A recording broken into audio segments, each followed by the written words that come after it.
kanker, meningkatkan memori di otak, untuk melawan Alzheimer, dan juga menurunkan resiko infeksi, dan masih banyak lagi. Proses pembuatan jahe yang lama menyebabkan jahe kurang diminati di masyarakat. Untuk mengatasi masalah tersebut, dilakukan inovasi sehingga membuat buat jahe ini sebagai bahan minuman, seperti bisa digunakan sebagai bubuk minuman, sehingga jahe bertambah minatnya di masyarakat. Tapi selain bubuk minuman itu, jahe juga dikemas dalam bentuk kapsul, sehingga praktis untuk dibawa kemana-mana dan juga mudah dikonsumsi. Selanjutnya akan dijelaskan oleh teman saya. Izin melanjutkan, perkenalkan nama saya Gabriel Caputra Utama, akan menjelaskan soal perkembangan temulawak di Indonesia.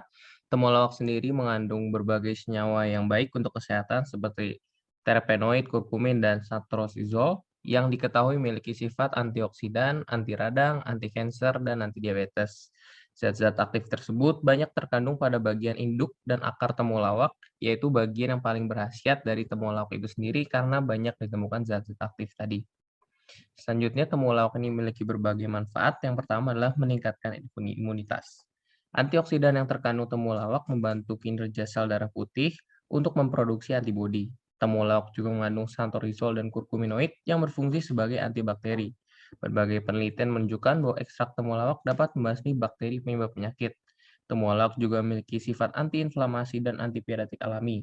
Jadi ada baiknya meminumnya untuk membantu Anda pulih dari penyakit seperti demam dan flu. Selanjutnya, temulawak bisa mengatasi gangguan pencernaan. Temulawak memiliki manfaat potensial dalam mengobati radang lambung karena zat antiinflamasinya. Selanjutnya, kontrol gula darah. Temulawak juga dikenal dapat meningkatkan efektivitas insulin dalam mengontrol gula darah. Manfaat temulawak berasal dari sifat antioksidan dan antiinflamasinya, yaitu yang dapat mengurangi stres oksidatif dan peradangan pada pankreas. Selanjutnya, temulawak bisa mengurangi resiko kanker, yaitu temulawak memiliki manfaat antiinflamasi, antioksidan, dan melawan kanker yang kuat. Namun beberapa praktikan belum menunjukkan bahwa temulawak ini memiliki efek yang aman dan efektif dalam menghambat pertumbuhan kanker.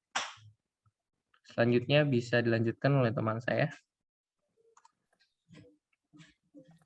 Baik, sebelumnya perkenalkan saya Nyomandiah Asvini Sekalatikesuma dengan 3 digit NIM terakhir 225. Orthosipon aristatus atau yang dikenal sebagai kumis kucing merupakan salah satu tanaman obat asli Indonesia yang sampai saat ini masih dimanfaatkan secara tradisional oleh masyarakat luas. Tidak hanya di Indonesia, kumis kucing juga mulai diperkenalkan dan dimanfaatkan oleh masyarakat Eropa, Jepang, dan beberapa negara di Asia Tenggara lainnya.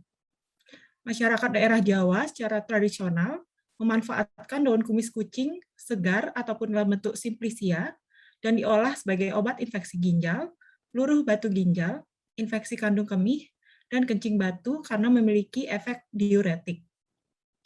Uji fitokimia ekstrak metanol daun kumis kucing yang dilakukan oleh Surahmaida dan Umarudin melaporkan flavonoid, saponin, tanin, dan minyak atsiri sebagai kandungan metabolit sekunder.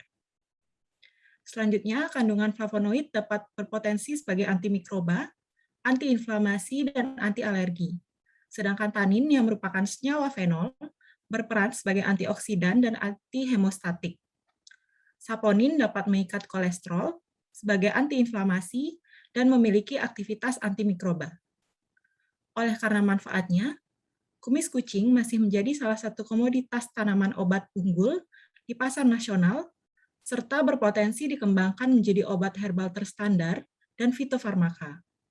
Salah satu contoh obat herbal terstandar yang mengandung daun kumis kucing adalah Kenis. Dengan sediaan kapsul, obat ini mengandung sambiloto, daun pare, dan kandungan daun kumis kucing sebagai antidiabetes.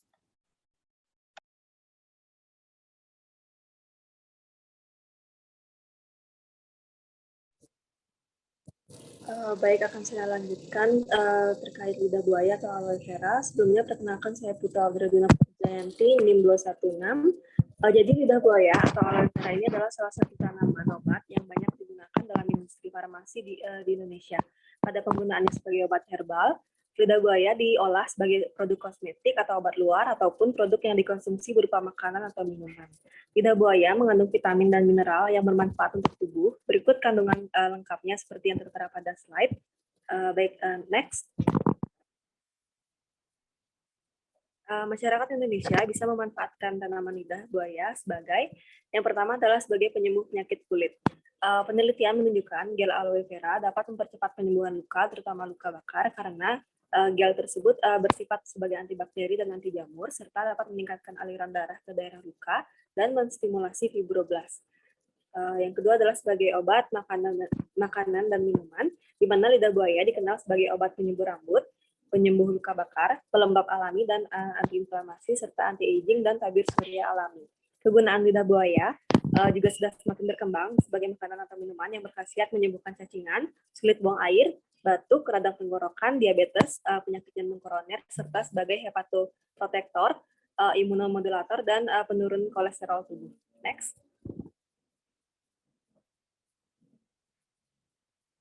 Lidah buaya dapat membantu sistem pencernaan, di mana selain sebagai detoksifikan alami, jus lidah buaya dapat meningkatkan penyerapan protein dan keteraturan fungsi usus. Lidah buaya dapat memperlancar sistem pencernaan karena kandungan zat alamoidin dan aloe barboid yang mengaktifasi reseptor insulin dan meningkatkan laju sintesis glikogen, sehingga dapat mengurangi rasio gula darah dalam tubuh sekaligus bermanfaat untuk penderita diabetes. Selanjutnya adalah untuk mencegah inflamasi, di mana jus lidah buaya mengandung 12 zat yang dapat mengurangi dan mencegah inflamasi. Kandungan nutrisi lidah buaya membantu memecah jaringan kulit yang sakit akibat kerusakan tertentu dan membantu memecah bakteri, sehingga gel aloe vera bersifat sebagai antibiotik sekaligus sebagai pereda rasa sakit. Next. Jus lidah buaya dapat meningkatkan pertumbuhan rambut dan juga mengurangi ketombe.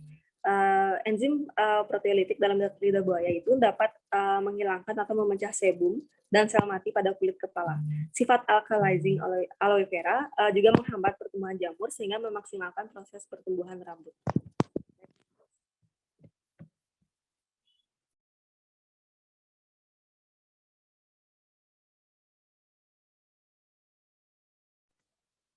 Next.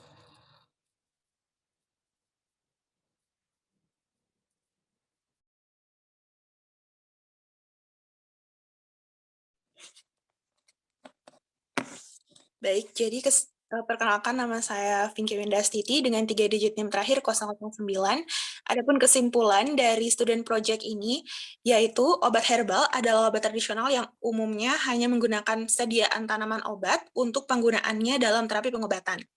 Adapun klasifikasi dari obat herbal antara lain jamu, obat herbal terstandar atau scientific based herbal medicine, dan fitofarmaka atau clinical based herbal medicine. Keunggulan dari obat herbal yaitu efek samping lebih sedikit dan juga aman, digunakan untuk jangka panjang, terkadang dapat ditoleransi oleh pasien jika dibandingkan dengan obat modern, dan sebagian besar harga obat herbal lebih murah. Adapun kelemahan dari obat herbal, yaitu tidak cocok digunakan pada keadaan darurat, risiko terjadinya keracunan, obat herbal tidak disertai dengan petunjuk dari tenaga profesional, bisa terjadi kesalahan pemakaian terutama dalam dosis dan interaksi dengan obat modern bisa berakibat fatal. Lalu regulasi obat herbal di Indonesia telah ditetapkan dan diawasi oleh pemerintah Indonesia melalui Menteri Kesehatan dan instansi terkait. Adapun beberapa contoh tumbuhan yang digunakan sebagai obat herbal antara lain jahe, temulawak, kumis kucing, lidah buaya, dan lainnya.